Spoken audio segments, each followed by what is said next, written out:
power to secure them. You've also been visiting other parts of this country, Marsabit, Baringo, Samburu, Laikipia, West Pokot. More than 300 people have died in the last 7 months alone in this country, killed by armed bandits. Livelihoods are lost. Children have not gone to school. Children have been killed. Kerio Valley residents have even petitioned the UN Secretary General, saying that their government has failed to provide them with security. In your manifesto, you say that security is a cornerstone of protecting people's livelihoods. Why has the government of Kenya, in which you've served as an assistant minister, as a minister, as a deputy president, been unable to secure the people of these counties? I quite agree with the feeling of many Kenyans. In fact, it's yesterday. It's not even last week. It's yesterday. I was in Elgeyo Marakwet, and one of the leaders there told us we have buried 114 people in that neighborhood. So it is indeed a live and serious matter. You have seen me in when we came into office in 2016. I called all the leaders from Baringo, Elgeyo Marakwet, Pokot, Samburu, and we had a serious leaders meeting in my office in Karen. And because of that meeting, for about 3 years, we went round, we mobilized all the governors, and we provided National Police Reserve in all those areas. And the situation was under control. But when we came into the handshake arrangement, a false narrative, very unfortunate false narrative, was rolled out that, all these National Police reservists in Elgeyo Marakwet, in Baringo, in West Pokot, were actually a militia that William Ruto would use at some point.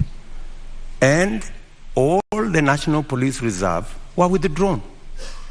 A very reckless act.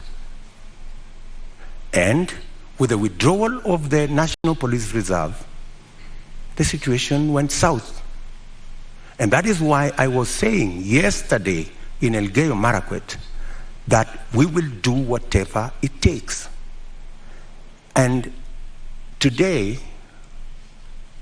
there is a program to build security outposts.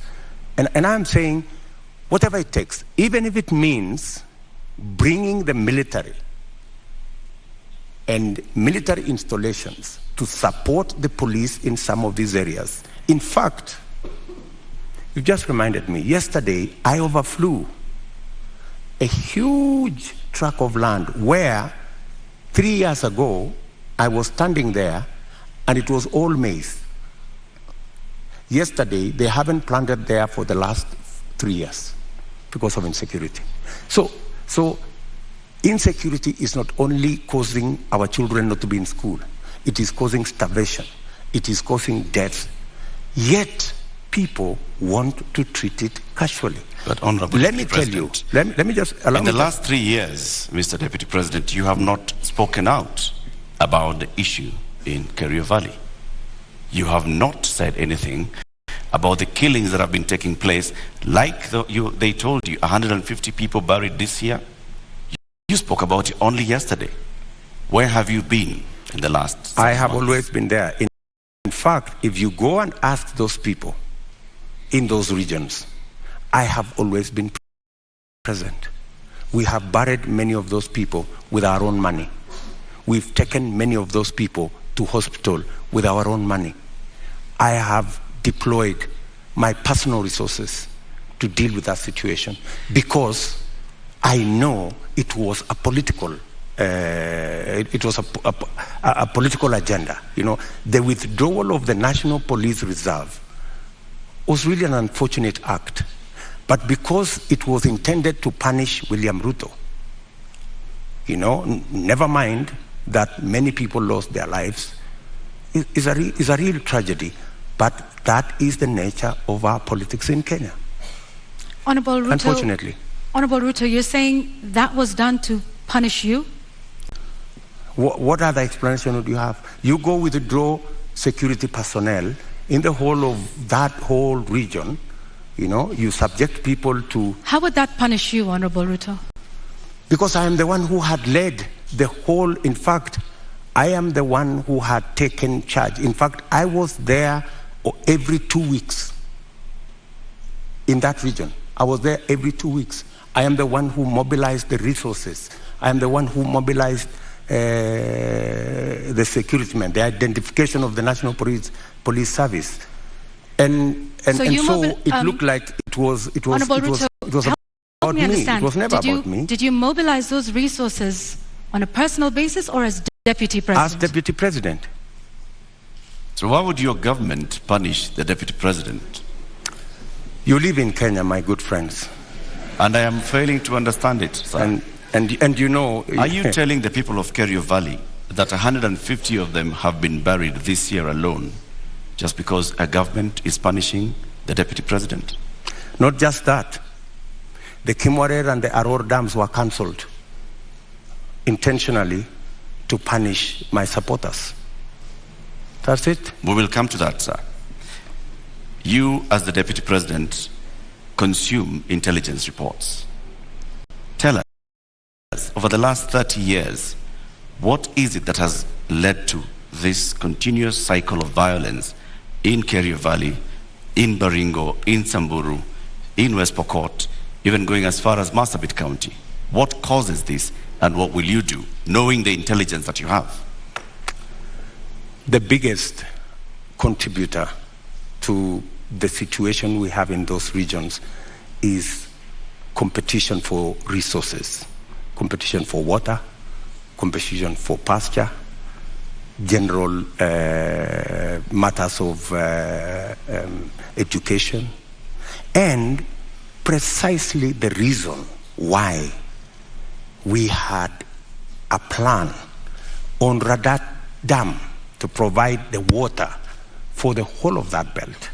Aror, Kimwarer, Lowat. These are dams that my thinking was, if we provide water in these areas, we can sufficiently roll out irrigation. For your information, that whole Kerio belt where people are fighting, it is a granary. We have the best mangoes from that region.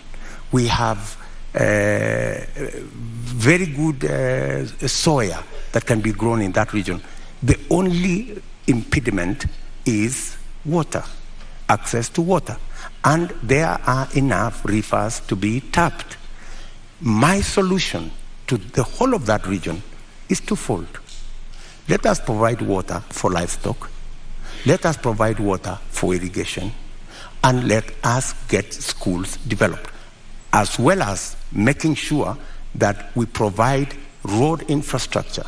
That's why we rolled out the road from Parbelo, cutting across that region, to come out on the other side in a place called Marich Pass, through Tot, through Chesongoch.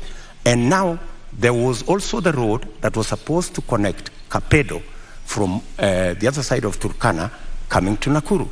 Opening up that area is the solution. Opening up that area in terms of infrastructure and opening up that area in terms of water infrastructure will provide the solution. Unfortunately, there are people who don't see it that way. So you say that the Aror Kimorel Dam